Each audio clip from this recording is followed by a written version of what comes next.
Hi, this is Mrs. Marfia, and I am going to be reading the book To Mrs. Gibsons, story by Toyomi, I guess, pictures by Daryl Wells. In this story, this little girl here is going to be telling her story from her perspective, which means from her point of view, about two people that she knows with the same name, Mrs. Gibson. All right, and we can figure out that the two people are going to be females because of the MRS period. That is what we would put Mrs. in front of the names of women who are married. But how do you think this little girl knows two people or two women with the same name? What do you think? Well, let's see if we can determine and find out how she knows two people with the same name.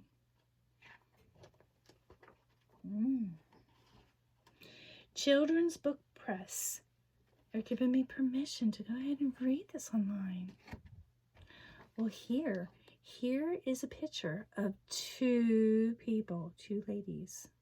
I bet they are the two ladies that have the same name, Mrs. Gibson. What do you think? Let's see. Let's look at here. Look at that picture. We see two older ladies and we see the little girl. It says, I once knew two Mrs. Gibsons. Wow. What do you think? How do you think she knows them? Let's find out.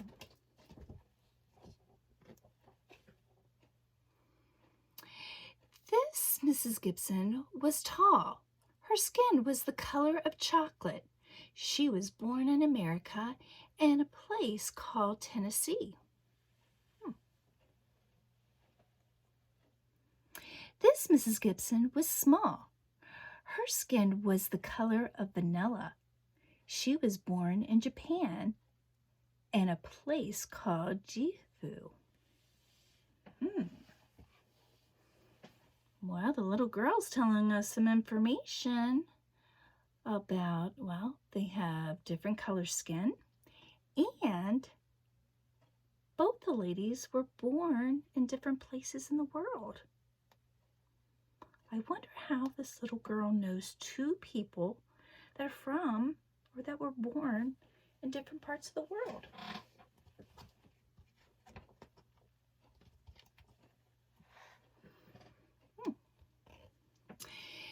This Mrs. Gibbon gave hugs that were like being wrapped up in a great big fat bearskin rug. Come here and give me some sugar, she would say.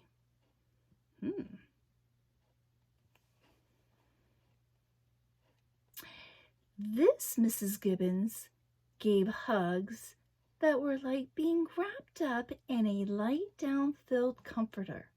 At bedtime, she'd stroke my hair and hum Sacria until I fell asleep. Well, the little girl is telling us how these two ladies with the same name would give her a hug. This Mrs. Gibson would give her a bear hug, a really tight bear hug.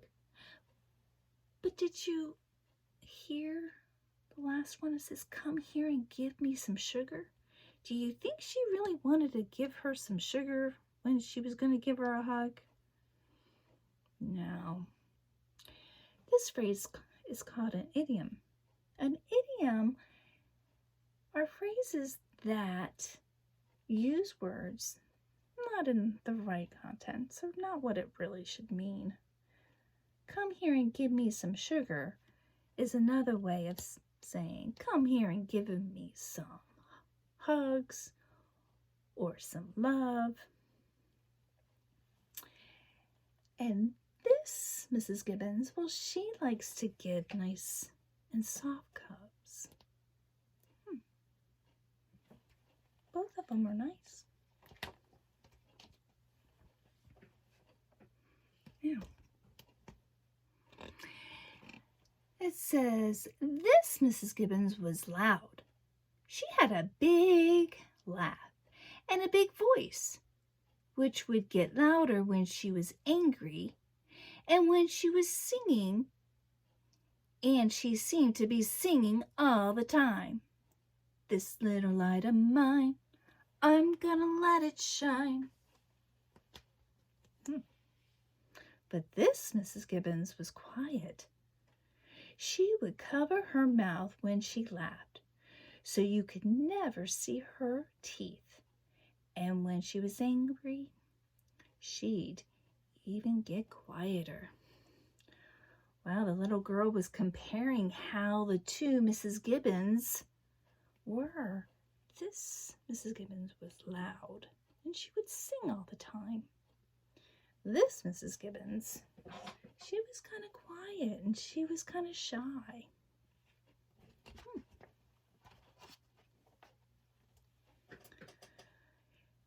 This Mrs. Gibbons had small hands that could make the littlest, prettiest strokes of a pen when she would write our names in Japanese. Do you see how she's writing? Looks a little bit different than what we know. I'm going to try to see if I can say these words. Keimiki, Kimi, Oyumi, and Yoshito. Yoshitu, Yoshiter. Something like that. Not really sure how to pronounce those.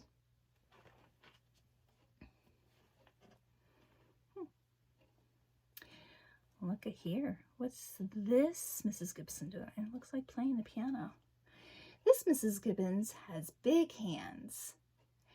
They looked like they covered all the keys on the piano when she played her favorite spirituals. This little light of mine, I'm gonna let it shine. Let it shine, let it shine, let it shine. All right, so the other Mrs. Gibbons, she was able to really write small because she probably had small fingers. But to the little girl, this Mrs. Gibbons had big hands. And remember, she was describing this Mrs. Gibbons as being somebody that spoke really loud. And when she was singing, she would sing really loud. And I like how the author put these words in bold print. And they got bigger and bigger and bigger. That gives it voice so you know what it sounds like. Wow, let's look at this picture. What do you think they're doing? Looks like this Mrs. Gibbons is helping her to get dressed. But what's she wearing? Sometimes this Mrs. Gibbons would look kind of sad, and then she would let me dress up in one of her, I'm looking at that word, kimonos. Kimonos, does that sound? Kimonos. How could I try to say? Kimonos. Oh, I could kind of break it apart. Kimonos. Do you know what a kimono is? Well, let me go back and say, sometimes this Mrs. Gibson would look kind of sad, and then she would let me dress up in one of those kimonos she had packed away in an old trunk. These very special, she would say as she tied the oi around my waist. An oi? Wonder what that oi is. Well, if you look at the picture and around her waist, it's like a sash. Don't get dirty. All right. Did you see how she kind of said some words that or a little bit different? These very special? And remember, this Mrs. Gibson, she's not from America. So maybe that's the reason why she's talking like that. But anyhow, this is an outfit that Japanese individuals would wear. Kimonos. And a kimono is like a long robe, and as you can see, the sleeves, they're kind of wide, make it comfortable. And then they put a little sash around it. I wonder why this Mrs. Gibbons is sometimes sad. And then she lets the little girl try this on at that time. Let's see. Now we're going to be with this Mrs. Gibbons. I'm wondering how she's able to go and see the one Mrs. Gibbons, and now she's with the other Mrs. Gibbons, but she still has the outfit on from the other Mrs. Gibbons. Well, let's read. The other Mrs. Gibbons' clothes were much too big for me to dress up in, but I like to wear her fancy hats. This is my Sunday go-to meeting hat, she would say as she'd take the long, pointy hat pin out of my hand. Don't get it dirty now. Used to that. All right. That's pretty cool. And look, the hat and the robe kind of matches. Again, I'm still wondering how the little girl is able to see both of them at the same time.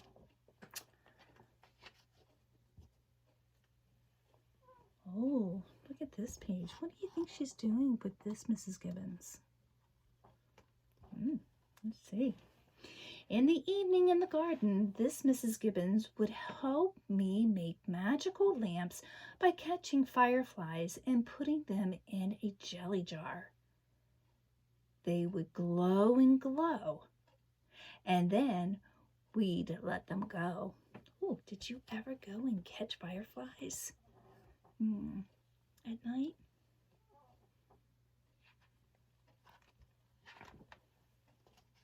Well, now we're going to find out what this Mrs. Gibbons does. Later at dinner time, this Mrs. Gibbons would make more magic. Her hands would turn little bits of napkins into a whole flock of long neck cranes. Cranes, do you know what cranes are? Cranes are like birds. We would throw them into the air where they would fly high and then flutter down to the ground. Happy birds, she would always say. Miss Marfia tried to make one. What do you think? Oh, I don't think it fluttered. I think it just fell. But fluttering would go like this.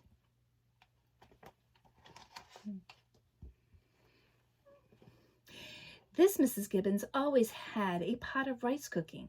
We would eat it with bits of meat and vegetables on it, with plenty of shoyu. Any time you were hungry, she could take her long chopsticks and stir up dinner in a blink of an eye.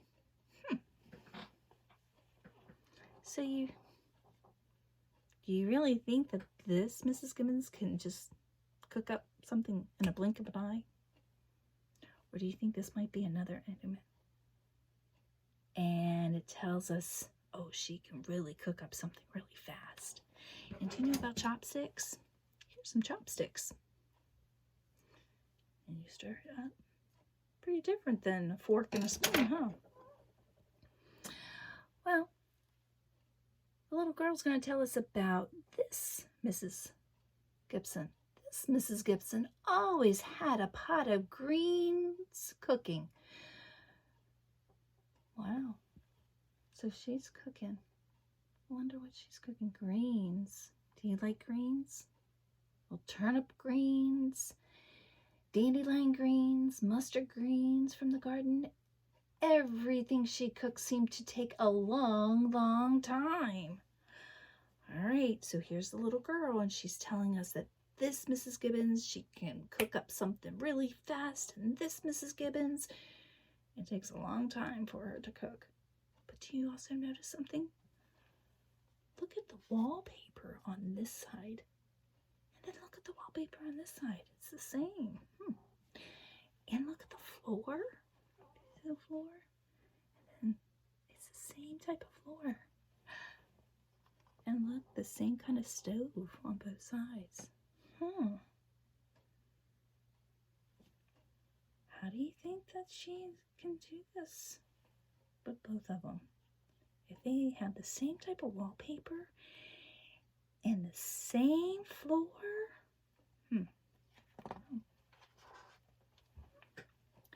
Well, this Mrs. Gibbons had short curly hair that she would oil and braid up every night while she listened to the radio. She liked to braid my hair too, but she would always give me one big fat braid that would hang down over my forehead. Oh, there it is. Would you like to have a braid to hang down in front of your head?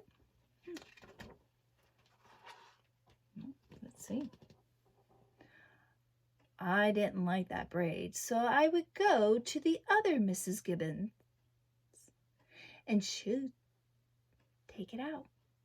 This Mrs. Gibbons used to have long, stick straight hair, but she cut it short and tried to make it curly. She said she wanted to be more American. All right, so the little girl was at the other Miss Gibbons, and that Miss Gibbons braided her hair, but she didn't like it. And then she went to this Mrs. Gibbons. I'm thinking they're probably at the same place. What do you think?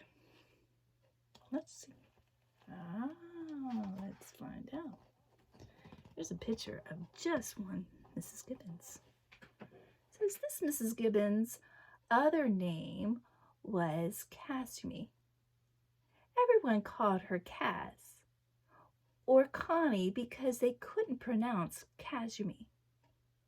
I call her Mommy because she was my mother. So this Mrs. Gibson was the little girl's mother. There's the other Mrs. Gibbons. I wonder who she is. This Mrs. Gibbons' other name was Viola. Everyone called her Vi or Reverend Gibson because she was a church minister. Maybe that's the reason why she was playing the piano and when she was singing songs. I called her Nanny because she was my grandmother. Nanny is another word for grandmother. So you have the little girl's mother and the little girl's grandmother. Well, I once knew two Mrs. Gibsons. Well, that's how the book started. And here's how it's going to end. They were very different, but they had a lot in common. They both loved my dad, and they both loved me. In the end. So the story to Mrs. Gibbons was the little girl's mom and the little girl's grandmother. And they did things different. They were from different places, but there was one thing that they both had in common.